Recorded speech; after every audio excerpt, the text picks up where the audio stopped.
那在单元开始之前呢，想跟大家宣布一个限时特训的一个专案。我们有一个写作补强专班，这个会期呢一直到明年的3月31号。但是在3月31号之前呢，你可以探索全部2022年的内容，再加上明年1、2、3月的写作课程内容，所以总共加起来只要1200元，但是你就可以看到快30个小时的课程内容。开会是每天都得面对的，我相信正在听 podcast 的你，今天的 meeting 应该也是 back to back， 但是他们真的有这么必要吗？今天就让我们来检视口无遮拦的 Elon Musk 马克思，他对员工所下的6个规定。 Let's see if you agree with him。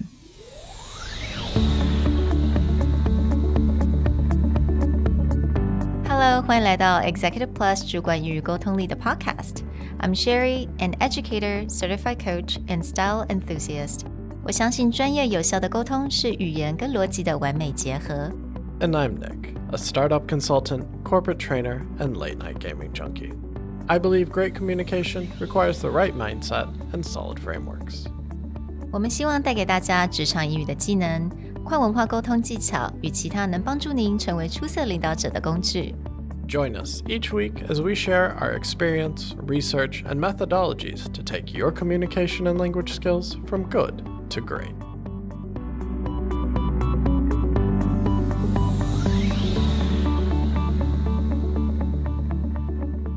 Hey everybody, welcome back to the Executive Plus podcast.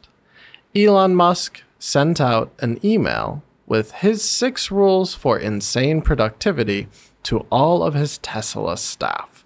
The email was leaked on Twitter, but then Elon confirmed that this was actually sent out. A few of these rules are really useful. A few of these rules are very unlikely to exist in Taiwan, but they're all worth a discussion.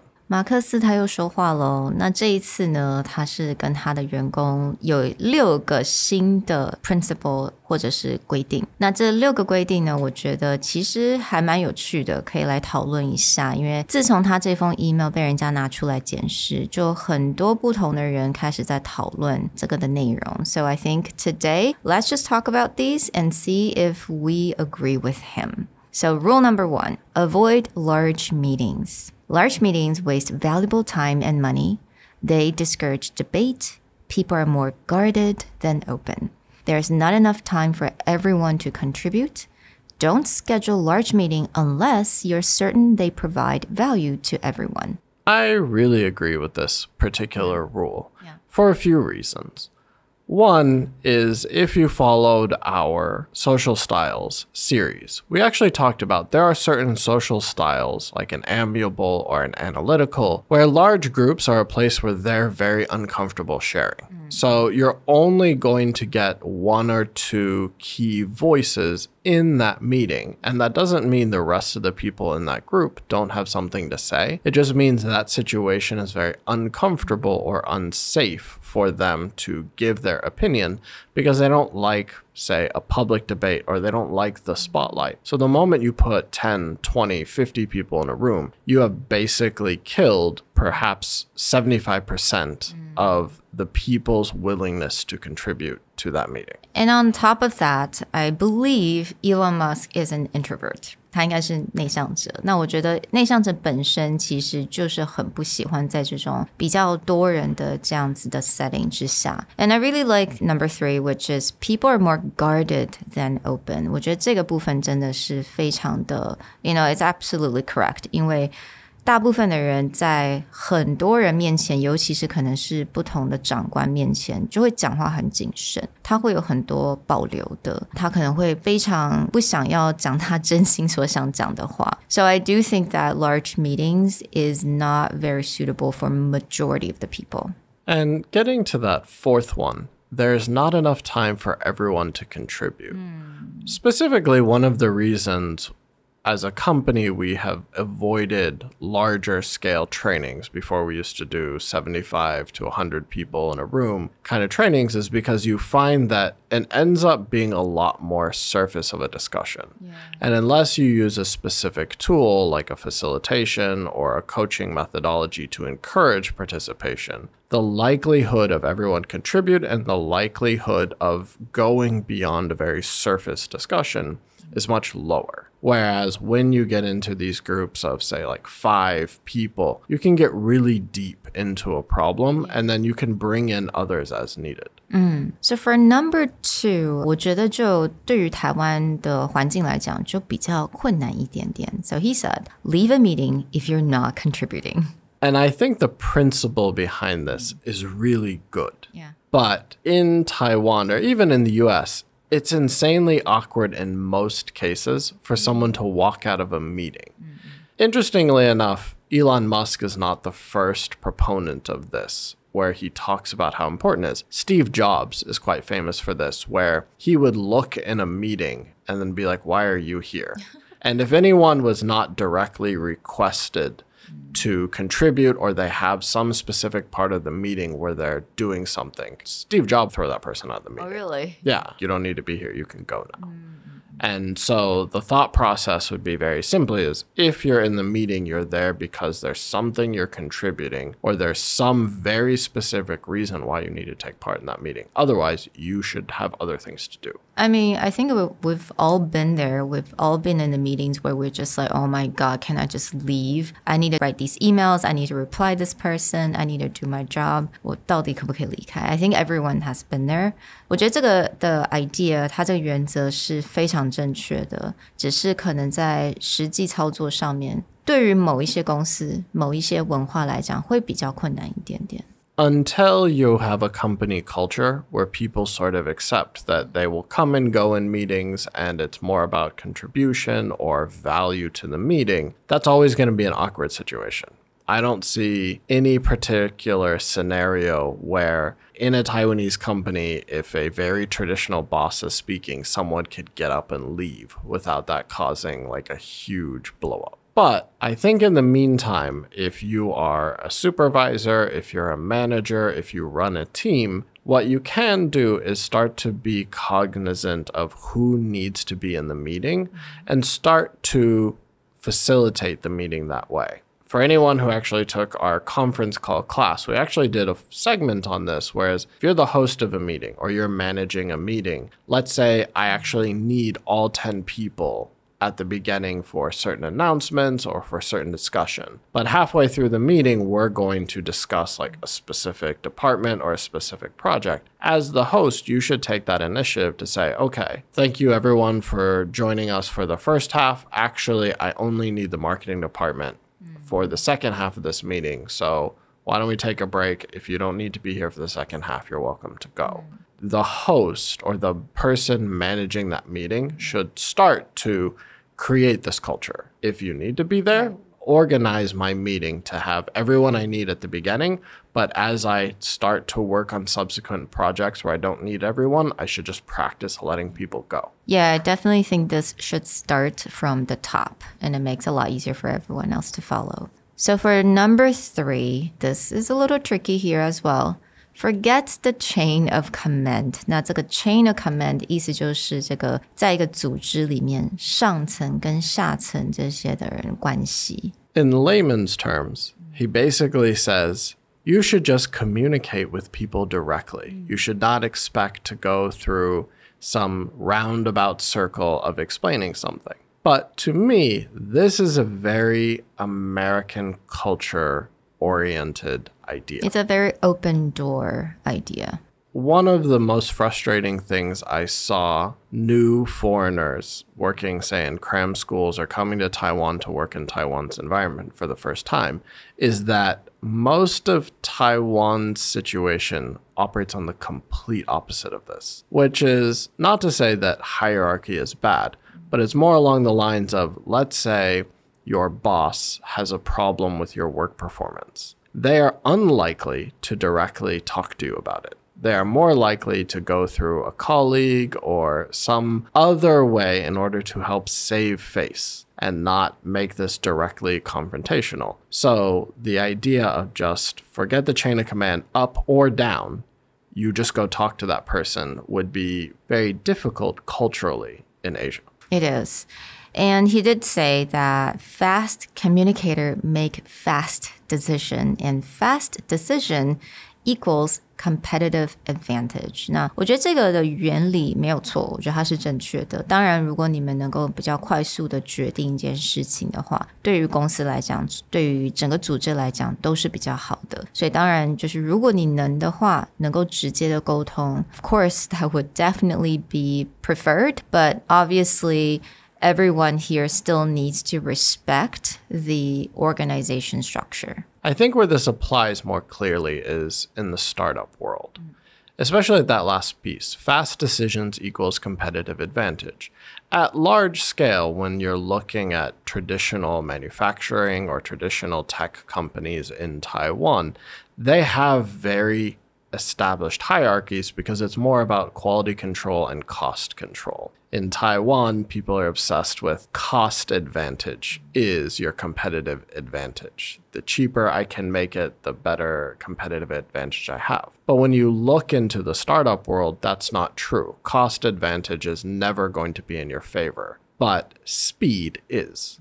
How quickly you make decisions, how quickly you build and implement something, this becomes incredibly important in the growth of your company. So this rule, forgetting the chain of command or working on a more flat management system where people are more empowered to make decisions faster, when speed is your only advantage, that becomes extremely important. Now, the fourth one I love because we advocate this all the time. Be clear, not clever. So he also said, avoid using technical jargon, slow down the communication, choose words that are concise, to the point, easy to understand. Don't try to sound smart. Be efficient. As Sherry said, this is something that we push all the time. And I'm continually reminded about this whenever I go into startup coaching. Because one of the most difficult groups to coach are PhDs and professors because they have been working in an environment like academia for so long where it's like you need to be very precise. You need to use all the technical jargon. You need to cite exactly where you got this idea or how you came together with this formula, which has its uses. But when it comes to talking to people about your idea and your vision for a company, it makes them so hard to understand. And they get really frustrated. They're like, no one understands my ideas. It must be too complicated for them or it's too technical for them, but this is game changing. But the truth is, if no one understands it, you cannot change anything. Yeah, exactly. And here's the thing, and I have to mention this because this is what I kind of came to a conclusion to, is that a lot of people want to sound smart because they're afraid. I think there's that fear involved. 当你特别想要用什么字，或者你特别想要用什么方式，想要让人家觉得你很专业，觉得你很聪明，我觉得通常是来自一种恐惧。You're insecure. 但其实如果你可以跟自己 self-talk 说 actually, I am smart. I'm the expert in this field. I don't really need a specific vocabulary to make me sound smart. 我觉得这个部分变得也是还蛮重要的. You kind of need to work through that. So I do think there is something deeper than just, oh, don't sound smart. Like, why? Why do you want to sound smart? And they assume that certain technical jargon or high-level words will make them sound smart. Yeah. But sometimes it just makes them sound arrogant. Yeah, exactly. Like they're talking down to other people. I know a lot of people who naturally use GRE words. And they're not trying to talk down. That's just how they talk. But a lot of people take them as like, is this person talking down to me? Like, no, that's just how they talk. So it doesn't necessarily create a better situation for you. Sometimes it creates a worse. Yeah, I mean, last time 我们也讲到了 Wired videos, right? They did a whole series on like how to talk in 5 levels. 那我觉得那些都是专家，诺贝尔奖得主 and they were able to talk to a 5-year-old about what they've studied for 20, 30 years. Let's look at the next rule. ditch frequent meetings. There is no better way to waste everyone's time than frequent meetings.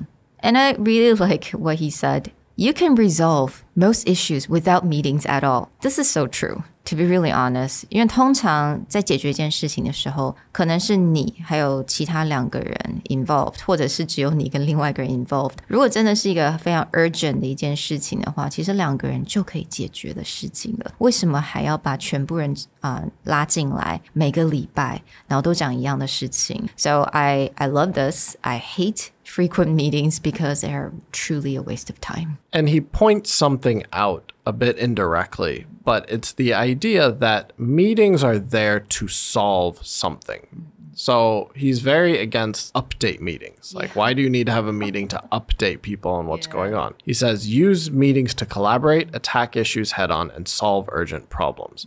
Meetings are meant to accomplish something. So this goes against that entire idea of like Scrum and standing meetings and, okay, everyone update on the status and where we are. And it's interesting because he runs a lot of tech companies which really push this type of meeting forward where it's like you have a daily update. It's like, no, don't do that. If you have a meeting, it's to accomplish something. And then he makes a point that he says, instead of meetings, send a text, send an email, communicate on Discord or Slack channel. Again, this is not an Elon Musk came up with idea or even made this idea famous. I believe Andrew in one of his premium courses pulls out that Amazon does this. In fact, Jeff Bezos from the early days of Amazon specifically said, don't have a meeting, just send an email. Like, we don't have meetings. There's no point in that. You send an email or you send a message in order to get this kind of update or just status information across. And I like what he said. Don't interrupt your team's workflow unless it's absolutely necessary. 我觉得有很多这种 weekly meetings, frequent meetings, 它真的会影响到大家的这种工作的流程。有的时候你正很顺的在解决一件事情的时候，突然间你的那个 meeting notice pop in. It's like, oh, I have to go. 然后我又得讲一样的事情 but I'm working on this right now. Like, that's interrupting someone else's workflow. Back to, all right, in Taiwan, could you get away with this? Could you go convince high manager in your company, yeah, we should get rid of meetings? Probably not. But back to considering everyone's time. If you have some kind of policy, say, let's have a standing meeting every day, or there needs to be a certain amount of discussions via KPI, etc., then as the manager or as someone running the meeting, just think about what is the most important use of that meeting. If you find that you're spending hours a week just updating each other, consider there's so many productivity tools out there that are specifically built so that people can interact, and then just narrow your meetings down to the action points or what needs to get done or what people need to have input on so that you can move on with a project. I do have one idea on how to stop this from happening, but obviously I don't think it applies to everyone, but it's just kind of fun. I remember I was watching a dermatologist influencer, Dr. Shireen Idris. She was having this long-distance relationship with her husband now for a very long time. Like, she's in New York, he was in London. And then she would fly to see him like every other month or something. So, 但是她就觉得很烦，因为每个礼拜五她的那个时候的男朋友都要开会，就是这种 weekly meeting, frequent meeting. 她就觉得说，她听了一整年她开会都在讲一模一样的事情。It's like the same thing. 她觉得很烦。所以有一次呢，他们就去了一个 team building events. Like, they invited everyone, their spouse, their girlfriend, whatever, all go to this team building events. 所以是她那个时候男朋友的公司所办。所以呢，开会当然开到一半呢，然后他那个 CEO 就站起来说，来，anyone had any question？ 然后我觉得他也真的还蛮厉害的 ，She's really like brave to do this. 当然他不是那个公司的员工，但是他就 she kind of looked around. She's like, all right. And she raised her hand and go, you guys really need to get rid of that meetings. You guys say the same thing over and over again. It's the same language that you used. 然后从那天之后，他们就再也没有这个 frequent meetings. So obviously, I don't think it works for everyone, but I think that's like the CEO probably was like, "Oh my God, that is so embarrassing." I think this is one of those things where if you just go in and complain about meetings, like, oh, we don't like meetings, then it's very unlikely that people will listen to you. But if you're able to go in with a pretty strong argument to say, okay, every week we have this meeting, or every month we have this meeting, but until now, I cannot track anything that shows me the productivity or the use level of that meeting. What's getting better? What decisions are critically being made? So maybe we need to change the format, or we need to think about a different way to do this. But bringing in a stronger reasoning or a logic or proof that there's a different way to do this may help. Again, I think in Taiwan, it's a bit hard working in traditional Taiwanese companies before. Sometimes it's just like supervisors or bosses, etc., like to have a place where they can just talk. But if you're coming up in your company or holding these positions, we would strongly encourage to rethink the purpose of the meeting. Maybe you don't have to get rid of them, but how you facilitate it, how you use people's time, and how action-oriented you are all within your control. So for number 6, which is the last one, he said, use common sense. 用你的常识。我觉得这个部分真的还蛮有趣的。So he said, if a company rule doesn't make sense, doesn't contribute to progress, doesn't apply to your specific situation, then avoid that rule altogether. Yeah, he sums it up saying, in general, don't follow rules, follow principles. Now, this you have to be careful with. Of course, there are rules you should follow. Yeah. In the case of like the healthcare industry, you cannot just go around making up whatever you want to do. But what he's trying to bring back is that sometimes people follow rules without questioning what's that rule in place for. Yeah. And a lot of times rules or guidelines were created decades ago to solve a very specific situation that may no longer exist. And so if there's a rule or a guideline that there's a better way to do it, there is better efficiency, there's better for your coworkers, for yourself, etc., you should consider what that is and if the guideline or rule still applies or is still relevant to your situation today. Well, we hope that you enjoyed this look and deep diving with us into Elon Musk's 6 rules for productivity. If you have any comments or thoughts about how reasonable they are, can they be implemented, and what you would do with them in your workspace, please let us know in the comments on Facebook or Instagram, or email us and let us know what you think about these rules. I'll talk to you guys next time. Bye. Bye.